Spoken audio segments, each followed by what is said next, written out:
Kaget beneran ada itu boykot. Gue pikir cuma rumor. Sumpah gue kaget. Gue kayak terus gue nanya, sebenarnya gue mau cross check. Pemirsa Intens Investigasi, polemik rumah tangga antara Sarwendah dan Ruben Onsu masih terus berkepanjangan dan menjadi sorotan publik. Kali ini, persoalan mengenai hak asuh anak yang melibatkan keduanya turut menyeret nama presenter sekaligus aktor Denny Sumargo. Nama Denny Sumargo mencuat setelah dirinya sempat mengunggah pernyataan terkait adanya petisi boikot terhadap Sarwendah di media sosialnya. Lantas, benarkah Denny Sumargo mengaku terkejut ketika mengetahui kabar mengenai petisi terhadap Sarwendah tersebut? Benarkah awalnya ia mengira hanya rumor dan belum tentu kebenarannya? Benarkah juga ia hanya ingin memberikan respons terhadap informasi yang beredar dan tidak ingin memperkeruh keadaan? Benarkah ia juga memilih untuk menghormati proses hukum yang sedang berlangsung antara Sarwendah dan Ruben? Pemirsa, bersama Intens Investigasi, kami hadirkan kabar terkini, terpercaya, dan teraktual.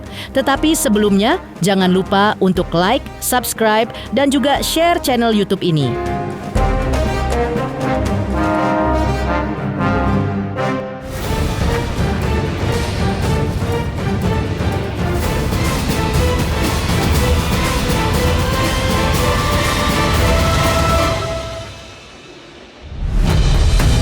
Pemirsa Intens Investigasi, polemik hak asuh anak yang tengah bergulir antara Ruben Onsu dan Sarwendah terus menjadi perhatian publik.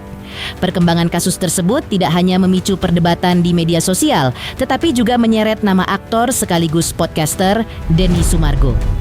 Belakangan, Denny Sumargo menjadi sorotan setelah mengunggah tangkapan layar mengenai petisi boikot terhadap Sarwendah yang ramai beredar di platform online. Melalui unggahannya, ia mengaku baru mengetahui adanya gerakan tersebut setelah melihatnya muncul di lini masa media sosial miliknya. Dalam unggahan itu, ia mengaku terkejut dan sempat mengira kabar mengenai petisi boikot tersebut hanyalah rumor yang beredar di dunia maya saja. Namun, ternyata benar adanya. Kaget beneran ada itu boykot. Gue pikir cuma rumor. Sumpah gue kaget. Terus gue nanya, sebenarnya gue mau cross check. Ini beneran ada nih petisi begini gitu loh. Beneran ada ternyata gitu. Sampai sejauh itu. Lebih lanjut, Denny Sumargo juga mengungkapkan bahwa dirinya sempat berinisiatif untuk mempertemukan para pendukung Sarwendah dan Ruben Onsu di tengah ramainya perbincangan yang beredar di media sosial. Menurutnya, langkah tersebut dilakukan agar tidak terjadi kesalahpahaman yang berkepanjangan serta untuk meredam spekulasi yang terus berkembang. Namun, rencana pertemuan tersebut pada akhirnya tidak jadi terlaksana. Dalam penjelasannya, ia mengatakan bahwa polemik ini bermula dari munculnya isu mengenai pesugihan di Gunung Kawi yang kemudian dikaitkan oleh sejumlah pihak dengan sosok berinisial S. Isu tersebut semakin ramai diperbincangkan di berbagai platform media sosial hingga memicu beragam asumsi dan opini dari warganet. Denny Sumargo mengaku dirinya juga terus menerima pesan langsung atau direct message alias DM dari para penggemar. Banyak di antara mereka yang meminta penjelasan maupun menyampaikan pandangan terkait isu yang sedang ramai dibahas. Kondisi itu membuat Denny merasa perlu memberikan klarifikasi dan ia tak ingin memperkeruh suasana. Aku di DM dari pihak yang satu sama pihak yang satu. Karena gue ngelihat nih kenapa ribut mulu, gue bilang lu gue ketemuin aja padaan ya. Di podcast lu ngobrol dah. Maksud gue tengahin nih masalah kalian kenapa. Karena kan gini, itu kan masalah orang. Gue ngerti lah itu public figure segala macam. Tapi itu ada anak gitu mereka. Kalau fansnya tubrukan terus, kasihan anaknya nanti. Jadi biarkan orang tuanya menyelesaikan masalahnya sih sebenarnya. Tapi sampai mempertanyakan. Oh iya, gue kaget itu. Gue tanya di threads. Nah, di Gunung Kawi itu kan biasanya orang tuh kayak ziarah. Kemudian mereka bukan fokus ke pesugihan, tapi ada yang memanfaatkan momen itu. Sehingga akhirnya gue kepikiran bikin podcast itu bukan untuk kenapa-napa, karena waktu itu ada Marcel yang pernah ke sana. Terus memang mengaitkan kontennya itu dikaitkan dengan RO dan SW kan.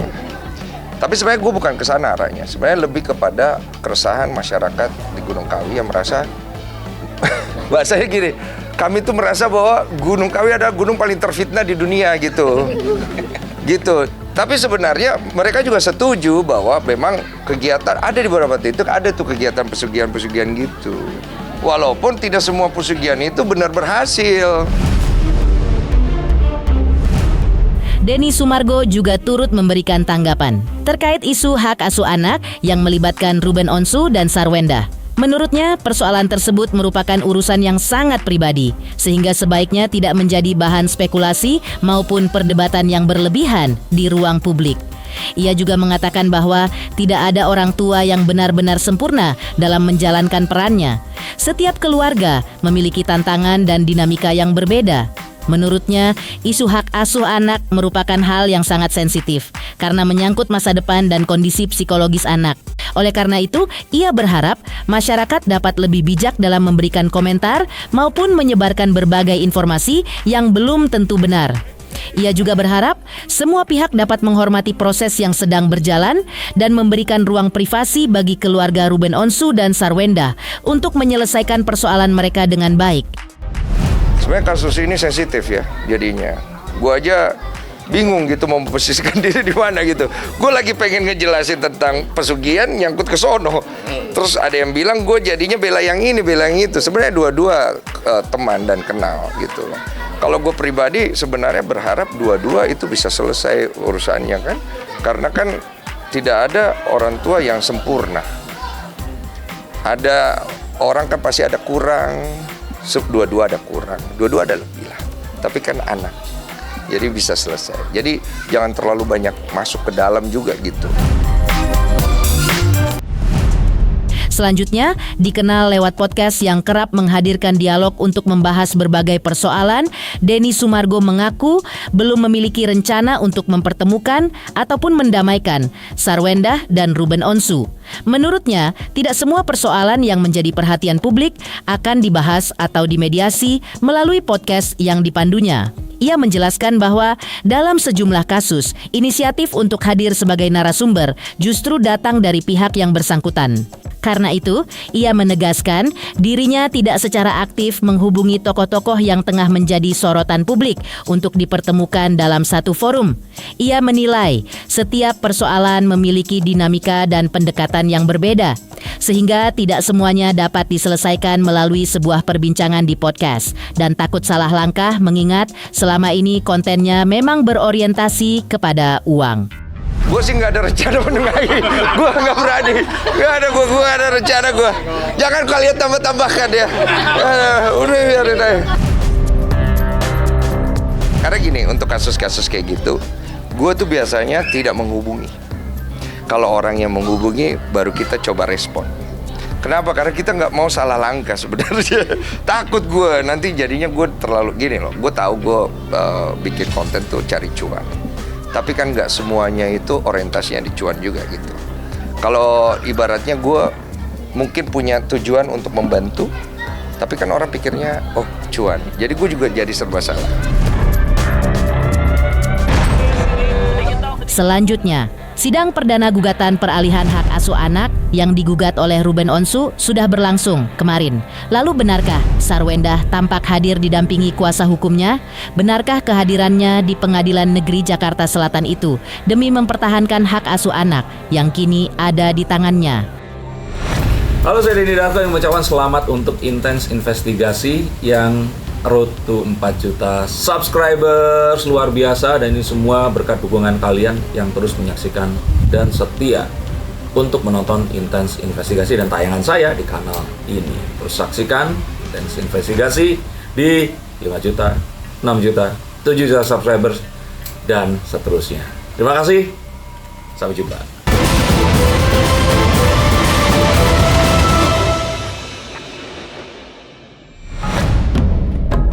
Pemirsa Intens Investigasi, perihal hak asuh anak yang kini masih terus diperjuangkan oleh pihak Ruben Onsu dan Sarwenda sudah memasuki babak baru.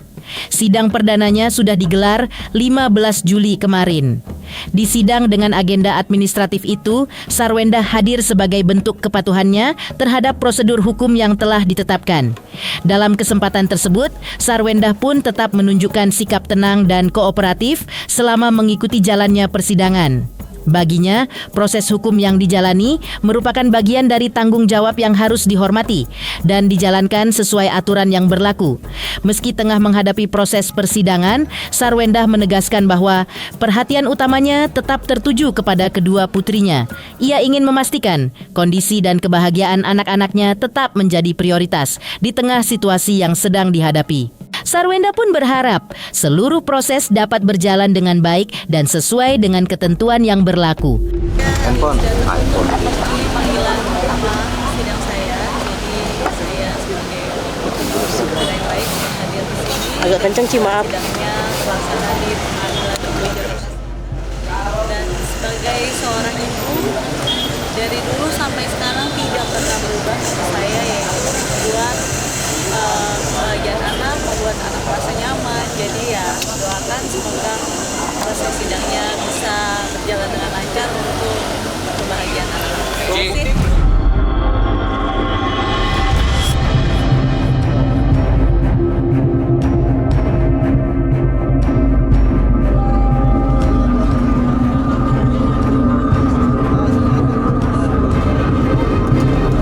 Seperti yang saya sudah bilang, ini adalah pertama kali buat saya, sangat deg-degan, tapi saya akan berjuang selalu buat anak-anak saya, karena dari awal saya punya anak, saya sudah bertekad akan selalu menjaga dan menyayangi anak-anak saya dan memberikan kebahagiaan ke anak-anak saya.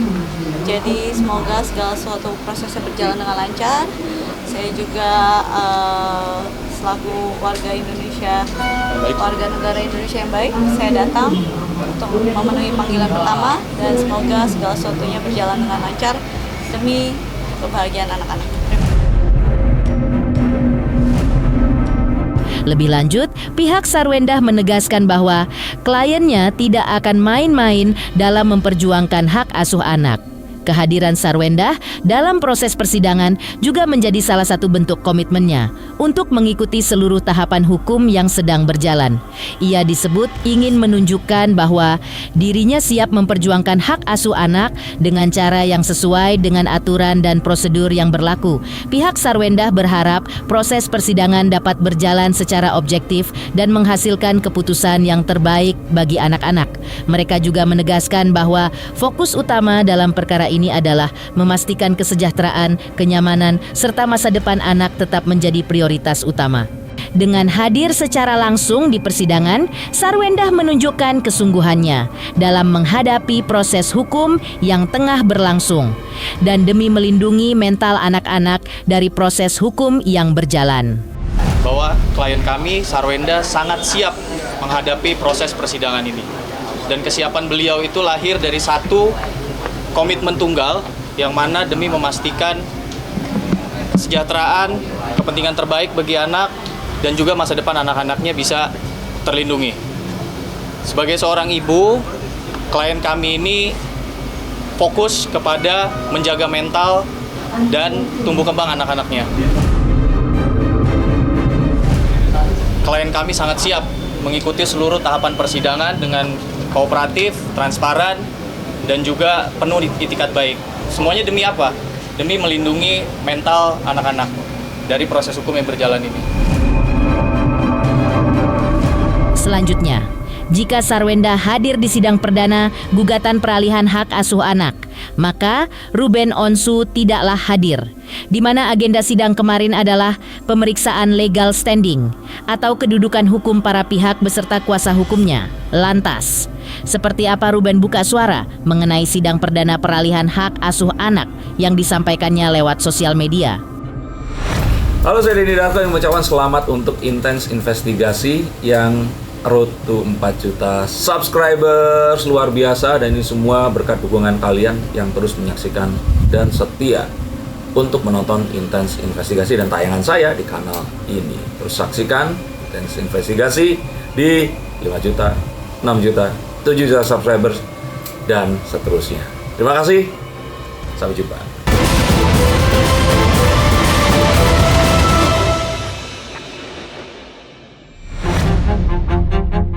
Masih terkait sidang perdana peralihan hak asuh anak, Ruben Onsu yang tidak hadir di Pengadilan Negeri Jakarta Selatan itu akhirnya memberikan penjelasan terkait agenda sidang perdana yang berlangsung kemarin.